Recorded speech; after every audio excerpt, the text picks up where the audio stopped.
Engkanto, multo, tiktik, aswang. Mga karanasang hango sa tunay na buhay, mga kaganapan na mayroong basihan. Tatay, bakit sa bundok sila lolo at lola nakatira? Dahil nandoon ang pamumuhay nila, anak. Barilin nyo! Aswang! Barilin nyo!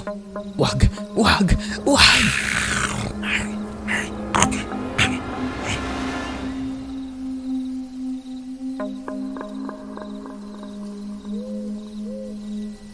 Ang mundo ay puno ng hiwaga at kababalaghan.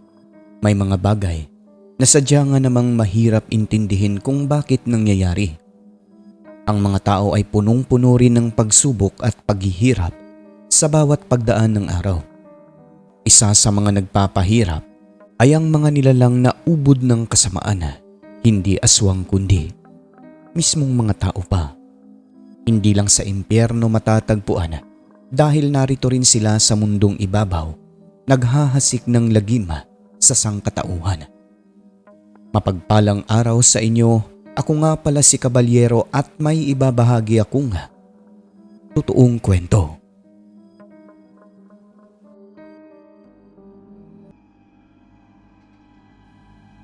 Karanasan ito ni Nanay Imelda tungkol sa buhay at kung papaano niya natuklasan na nagmula ang pamilya nila sa angkan ng mga aswang. Ipinanganak si Imelda at kapatid niyang isa sa isang lugar bahagi ng katimugang Mindanao na kung saan tahimik at malayo sa kabihasnan. Payapa kung titignan, ngunit may mga pagkakataong nagkakagulo, bunsod ng hindi naiiwasan na nagiging daanan ang lugar ng mga rebelde at sa tinitirahan ng lolo at lola nila sa bundok. Simula nung nagkaisip si Nanay Imelda hanggang sa mag-edad 12 anyos, naging mapayapa naman ang paninirahan at pamumuhay nila sa sitio. Kung may nagkakagulo, medyo malayo na sa kanila yon at malalaman nila buhat ng makakarinig sila ng mga putok ng baril. At simula nung magkaisip si Imelda, minsan lang nila nakakasalamuha ang lolo at lola nila dahil sa malayo ang bahay nito mula sa kanila. Kung tatansyahin, mga 2.5 oras o mahigit pa kung lalakarin. Namimiss niya ang lolo at lola, kaya may mga pagkakataon na namamalikmata daw siya na laging nakatingin sa kanya ang lolo sa bintana. Kung minsan naman, napapanaginipan niya ang mga ito. Tatay, bakit sa bundok sila lolo at lola nakatira? Dahil nandoon ang pamumuhay nila, anak. Marami silang mga alagang hayop doon. Nagkokopra rin ang lolo mo. Hindi pwedeng pabayaan dahil kukunin yun ng iba. Kung doon na lang din kaya tayo titira, tay? Hindi pwede, anak. Bakit naman po? Nandito ang uma ng tatay mo eh. Aani na lamang ang mga alaga nating hayop dito kung iiwan natin, di ba? Minsan lang kasi namin nakikita si lolo at lola, tay. Sige lang, anak. Hayaan nyo at mabibisita rin natin sila. Nalulungkot si Imelda dahil minsan lang nakakasalamuha ang lolo at lola. At kung makadalaw man sila roon, uuwi rin agad. Yun ay dahil may mga bagay na hindi pwedeng malaman nila Imelda. Isang gabi, nagkagulo sa lugar nila dahil may mga rebelde. Nagkaputukan sa pagitan ng militar at makakaliwang grupo at nakarating talaga ito sa mismong bakura nila. Pero bago mangyari yon ay dali-daling pinatay ng kanilang tatay ang lahat ng ilaw na lampara at ilang oras din silang halos nakadapalang sa ilalim ng katre kasama ang nanay at tatay o buong pamilya talaga sila roon. Buhat ng ang mga rebelde ay nasa likod na ng bahay nila. Kung baga, naipit sila sa putukan. Naririnig nila ang mga boses nito na sumisigaw habang nagpapaputok ng baril. Ang mga bala, ayon sa kwento ni Imelda, tumatago sa dingding ng bahay nila at tumatama sa mga gamit. Mabuti na lamang, ni isa sa kanila ay walang natamaan. Hanggang sa may pumasok na 3 kalalakihan may bitbit na baril sa loob ng kanilang bahay. Nagsalita ang mga ito at sinabing walang tao. Papatayin daw siguro silang lahat kasi nga ganun daw ang ugali ng mga rebelde roon. Ang hindi alam ng mga ito, nagkukubli lamang ang buong pamilya sa ilalim ng katre. Nanatili lamang sa silong at hindi lumikha ng kahit na anong ingay. Padaan-daan lang ang mga ito at maya-maya ay lumabas pagkatapos ay naririnig nilang nag-uusap. Makaraan pa ang ilang minuto, may nauulinigan silang malaking pakpak na tila paikot-ikot lamang itong lumilipad. Hindi lang isa base sa kwento ni Imelda, kundi parang dalawa o mahigit pa ang bilang ayon na rin sa naririnig nilang ingay. Ilang sandali noon, parang may bumagsak sa lupa at parang may umatake na kung anong bangis na hayop sa mga rebelde. Kasunod noon, yung isang lalaki sumisigaw na barilin ang aswang na umaatake sa kanila. "Barilin nyo! Aswang! Barilin nyo!" Muli ay umalingaw-ngaw ang mga putok ng baril. Ngunit ilang saglit lang ay narinig naman nila ang sigaw ng mga itong nagmamakaawa. "Wag! Wag! Wag!"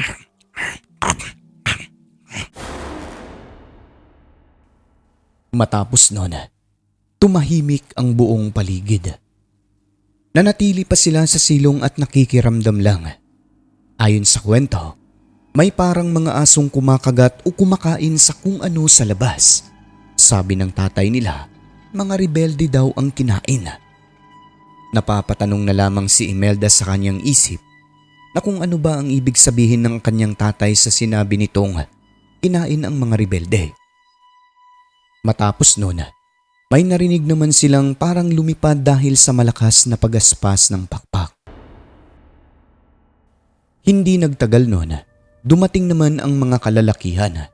Nalaman nila, mga sundalo na pala ito dahil nagpapakilala at nagtatawag kung may tao ba sa loob ng bahay kaya hayon, doon pa lamang lumabas ang buong pamilya.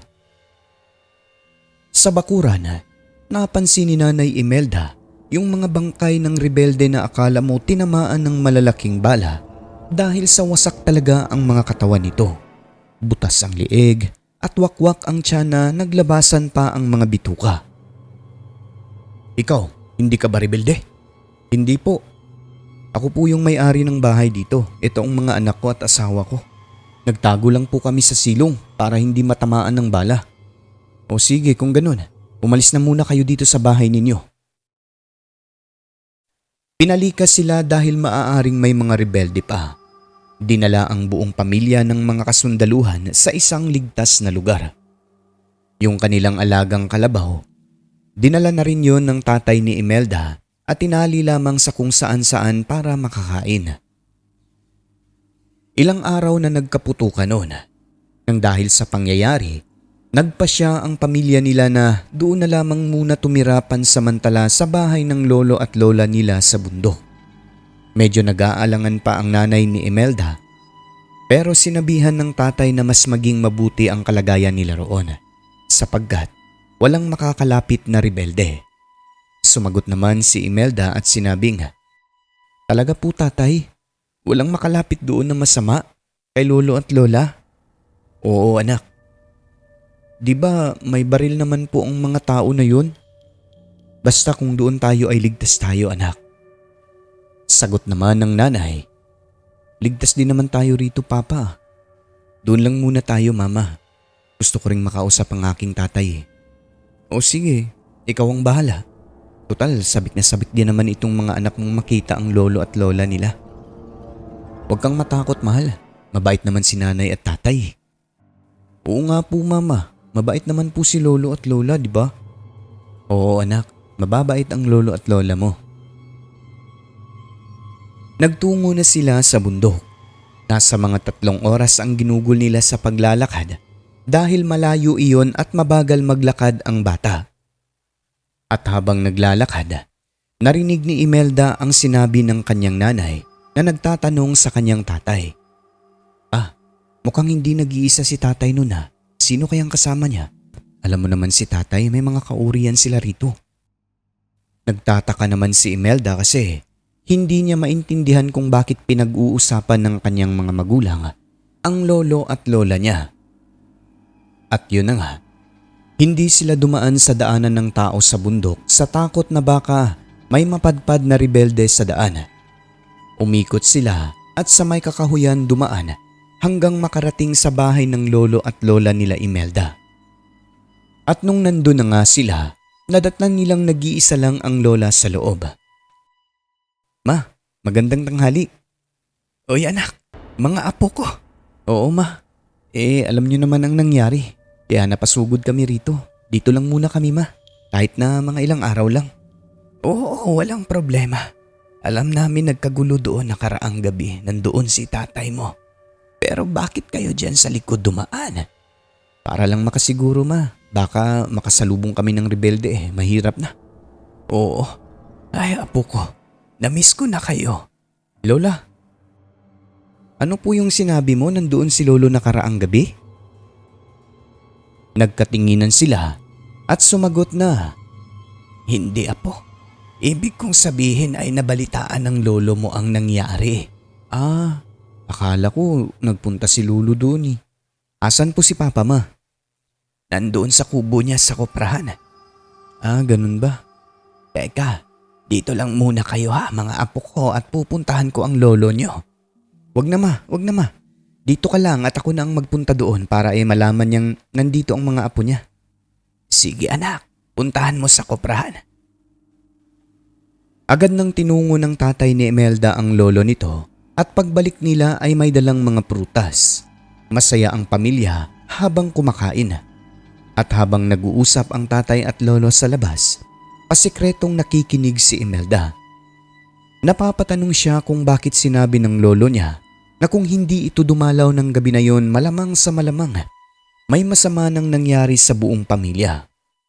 Di niya napigilan ang sarili kung kaya tinanong niya ang lolo kung bakit nagsisinungaling na nagpunta pala ito sa bahay nila pero ngumiti lang ang lolo niya at tatay. "Nagpunta pala kayo sa bahay namin lo, pero bakit hindi ka pumasok sa loob?" "Ay, nagmamadali lang ako apo." "Ay, malalaman mo rin ang lahat, apo ko, sa tamang panahon, sa tamang pagkakataon." Pagsapit ng dapit hapon, bumalik ang tatay nila sa baba para tignan ang kalabaw nila at para mabisita na rin yung bahay nilang tadtad ng bala. Akala ng buong pamilya, ligtas na sila sa lugar ng lolo at lola. Ngunit kinagabihan noon, may nangyaring hindi inaasahan na muntikan pa na ikapahamak ni Imelda. 5:00 pasado ng hapon matapos makapaghapunan, ang lolo nila ay dumiretso na sa kuprahan dahil doon talaga ito natutulog kung kaya ang naiwan sa kanilang bahay ang lola, nanay, si Imelda at kanyang kapatid. 7:00 pasado ng gabi, bigla na lang dumating ang mga kalalakihan at pumasok ang 4 na bilang ng mga ito. Ang nanay ni Imelda ay nakatago dahil tiyempong pinapadumi niya ang maliit na anak sa bandang unahan ng bahay nila sa likod na bahagi. Kaya ang nadatnan ng mga rebelde ang lola at si Imelda. Tinutukan sila ng baril lalo na yung matanda. Yumuko na lamang ito ayon kay Imelda. Pagkatapos ay hinawakan ng asong tila nakakaintindi sa nangyayari. "Dadalhin namin itong dalaga mo, lola. Kung gusto mo pang mabuhay, manahimik ka." Agad hinila si Imelda ng mga kalalakihan at dooy umiyak na siya at nagsisigaw. Nagmamakaawa pa ang lola niya na huwag saktan ang bata pero tinutukan ulit siya ng baril at sinabing kung magsasalita pa ay mawawasak ang kanyang bunganga. Dooy tinakpan ng mga lalaki ang bunganga ni Imelda pagkatapos ay kinaladkad palabas papunta sa kakahuyan. Ayon sa kwento, ang aso ng lolo at lola niya ay nauutusan na tila hindi aso dahil nakakaintindi ito. Binulungan lang daw ng kanyang lola na tawagin ang lolo sa kubo at dali-daling tumalima ang asong tumakbo ng kay bilis hanggang sa maglaho sa dilim. Si Imelda naman, Naririnig niya ang tawa ng mga kalalakihan at mga salita nito na gagawan daw siya ng masama sa kakahuyan. Narinig niyang pagsasamantalahan daw siya o i-rape, kaya nagpupumiglas siya ng mga sandaling yon. Subalit sinuntok siya nung naghila sa kanya kaya nawalan ng malay si Imelda. Hindi na niya alam ang mga sumunod na nangyari. Wala siyang kamalay-malay na yung mga kalalakihan ay isa-isa nang inatake at pinatay ng mga aswang. May narinig silang putok ng baril pero napalitan iyon ng katahimikan. Lahat ng mga lalaki na mga rebeldeng iyon, kinain at ginutay-gutay ng mga aswang. Nagising na lamang si Imelda nung hinawakan siya ng nilalang na figurang tao, ngunit mabalahibo ang buong katawan. Tapos, sobrang nakakatakot dahil maitim at mapula ang mata. Walang saplot ang katawan at parang naliligo sa langis. Hindi niya kilala, ngunit nung sambitin ang pangalan niya at salitang apo, dito na nakilala ni Imelda kung sino ang aswang na ito. Walang iba, kundi ang kanyang lolo. May mga kasama itong aswang at nakita niyang kinakain ang mga rebeldeng tumangay sa kanya. Agad siyang hinakwat at tinakbo ng kanyang lolo pauwi sa kanilang bahay. Hindi niya masabi kung mabilis lang ba tumakbo ang lolong aswang o lumilipad sila noon dahil nakikita niya ang buwan na natatakpan ng mga dahon ng nyug na tila ba kay bilis ng usad. Pagdating sa bahay nila, hindi na aswang ang itsura ng lolo niya. Bumalik ito sa anyong tao na hubot-hubad at puno ng langis ang katawan. Sinalubong naman sila ng nanay ni Imelda. Labis ang pasalamat nito dahil hindi na paano ang anak. Lolo, patawarin mo ako, apo. Bakit ganun ang mukha mo, lolo, kanina? Ay, ayaw ko mang sabihin ito sa'yo pero nakita mo na eh. Mga aswang kami. Ang lahi natin, Imelda, ay aswang. Pero hindi ibig sabihin na masama kami. Napilitan lang kaming pumatay dahil sila ang tunay na masama. Salamat, lolo. Niligtas mo po ako. Hangang-hanga po ako sa inyong kakayahan. Alang-alang sa pamilya natin, gagawin namin ang lahat. Si Papa, lolo, si Mama, kapatid ko. Anak, nandito ang kapatid mo. Si Papa, papunta pa yun dito kasi sinundo ng lola mo. Maging ang lola ni Imelda, nakita rin ng nanay niya na nag-iba ng anyo. Lahat ng mga rebelde, walang bakas na naiwan sa pinangyarihan pagkat ang mga kasamahang aswang ng lolo ni Imelda, inutusan niya itong dalhin ang mga bangkay pati na mga baril nito at sila na ang bahala kung ano ang gagawin. Si Nanay Imelda naman, tila ang gaan daw ng pakiramdam niya pagkagising sa umaga.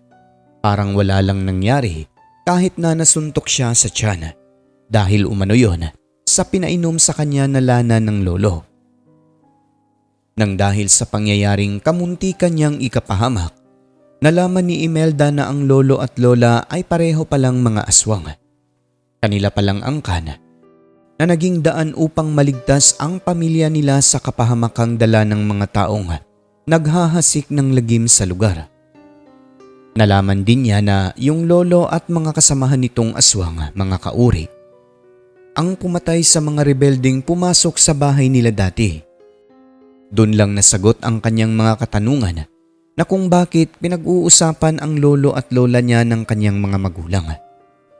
Kaya pala noong nagkukubli sila sa ilalim ng katre, nakakarinig siya ng parang mga hayop na may kinakain sa labas ng bahay nila at may mga pagaspas ng pakpak. Mismong lolo niya rin pala at mga kauri nitong mga aswang na nagligtas sa kanila. At sabi pa nito, kung minsan binibisita umano sila ng lolo niya.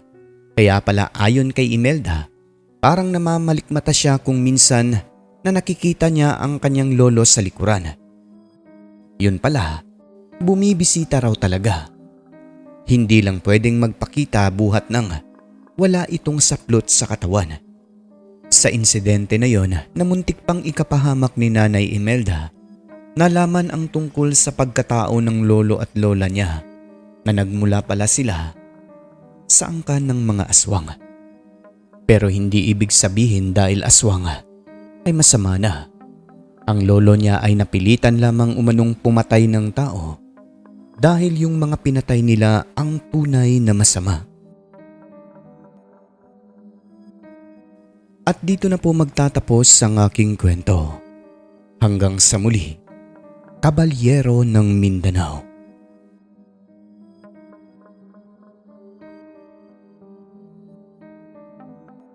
Ang mundong ating ginagalawan, nababalot ng hiwaga at kababalaghan na tanging ang Diyos lamang ang siyang may kasagutan.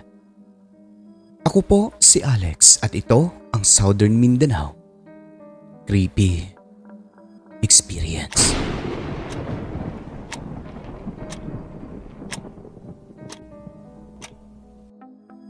So yun na po ang kwento ni Sir Kabalyero mga kaibigan, no? Nakakatakot naman ito, no? Grabe yung bata, kung hindi dahil sa kanyang lolo at lola na aswang, malamang ay natangay na ng mga rebelde at na nagawa na ng masama, no? Baka na-rape na. So hindi lahat ng aswang ay masama, no mga kaibigan. Ang iba ay napilitan lamang yun. Ikaw ba naman namumuhay ng tahimik tapos guluhin ka ng mga rebelde, di ba? Kung hindi ka aswang, siguro napaano na yung pamilya mo. So kayo mga kaibigan, kung meron kayong opinion, i-comment nyo lang po dyan sa ating comment section. At ngayon ay madako naman po tayo sa ating membership shoutouts, no? Tsaka pala sa mga gusto pang magsuporta sa ating programa mga kaibigan, pwede po kayong mag-join sa ating membership channel, no? I-click nyo lamang po yung join button dyan katabi ng subscribe at ma-shoutout na po kayo, no? In return ng kahit na hindi kayo mag-comment, no? Isa-shoutout kayo kapag sasali kayo sa membership shoutouts. So ayan, binabati natin unang-una si Cheng's channel, pangalawa kay Jeffrey Bunyad, kay Story Hikes of Toski, kay Liam, no? Kay Al Fernando, kay Rose Kim, kay Rancid Horror Stories, kay Mike, kay Susan Dorn na members din sa SMCE compilation. Maraming salamat Ma'am Susana Dorn, no? Dalawa yung member niya dito sa SMCE at SMCE compilation. Binabati rin natin si Samantha Cruz, no? Darlene Cabatuan, si Rosary Jayarante rather, kay Esmeralda Jucares, kay Jonizel Alviola, kay Jim Semilia, kay Luis Elmido, last but not the least, kay Madam Christine Olzo, no? All the way from Sweden. Maraming salamat po sa inyong lahat. Sa walang sawang pagtangkilik sa ating programa, nandyan pa rin po kayo, handang sumuporta sa ating munting channel. Kaya again, taos puso po ang inyong narrator na nagpapasalamat mga kaibigan. At syempre sa mga commentators natin, last update ba, batiin natin ang lahat, no? Mga nag-comment sa ating pinaka-latest video na upload. Unang-una kay Jen Liam, pangalawa kay Rexy Abergas, kay Rose Ulalia, Hazel Fiesta, kay Sham Shilove, kay Angeli Martin, Jonathan Barba, kay Tiger Lily, Samantha Cruz, kay Nimwell Joshua Magdaong, kay Sesame Frega, ayan, kay Arlene Cusbeza, Leslie, Anika Mishka, kay Jay Van Joycia. Maraming salamat sa comment mo, sir. Hindi raw talaga siya nag-skip ng ads bilang contribution para makatulong sa ating munting channel. Thank you po. Kay user lang, we like your story. Ayan, good morning. Kay Christy Harm Germany, present. Kay Elmer Vergara, Ellen Flores Luquias, ayan. Kay Lani Ocampo, Mary Lane Principe, ayan, last but not the least kay Heidi Gregorio. At sa lahat ng mga silent listener ay welcome po kayo sa channel natin. Pumasok na po kayo at i-hit ang subscribe button. Siyempre, huwag niyo hong kalimutan ang notification bell upang updated kayo sa mga bagot nakakasabik nating mga kwento. Muli po mga kaibigan, maraming salamat po sa mga suporta nyo. Huwag kalimutang tumawag sa taas. I love you.